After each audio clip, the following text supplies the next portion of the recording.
آفتاب رسالت کو دیکھا.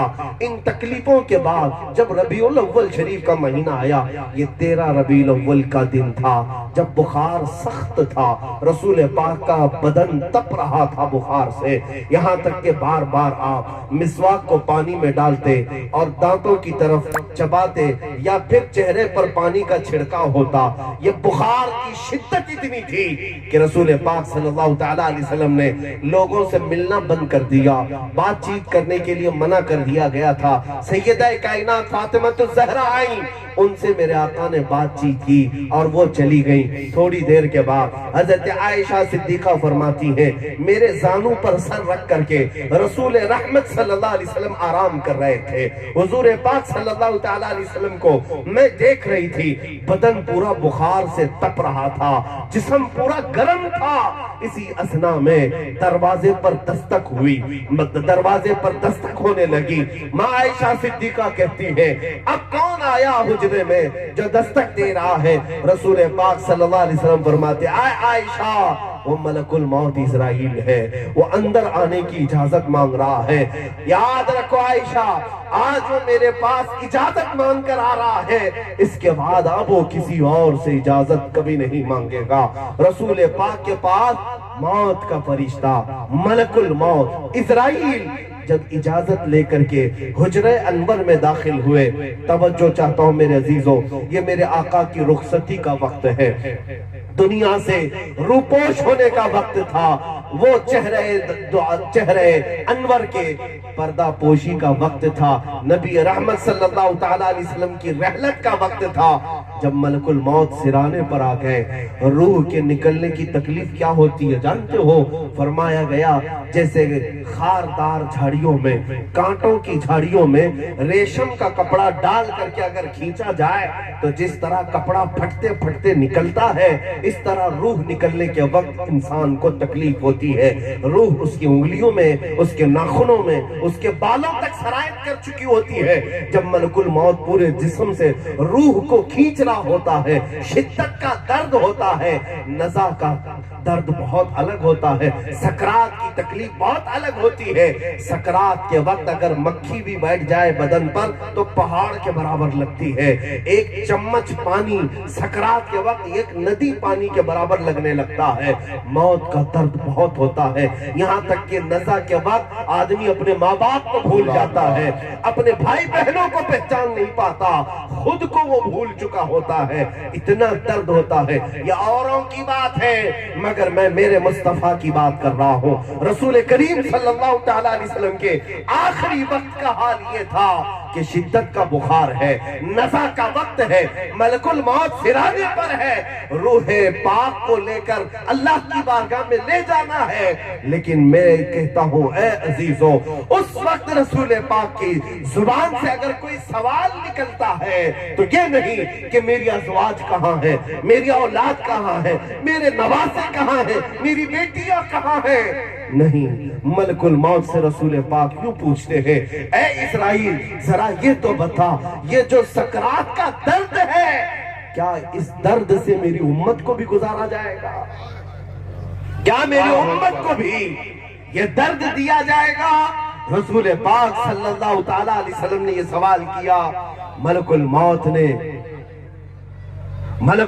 نے یہ عرض کیا ہاں یا رسول اللہ، اس درد سے ہر کوئی گزرے گا. نعرہ تکبیر، نعرہ رسالت، حضور صاحب سجادہ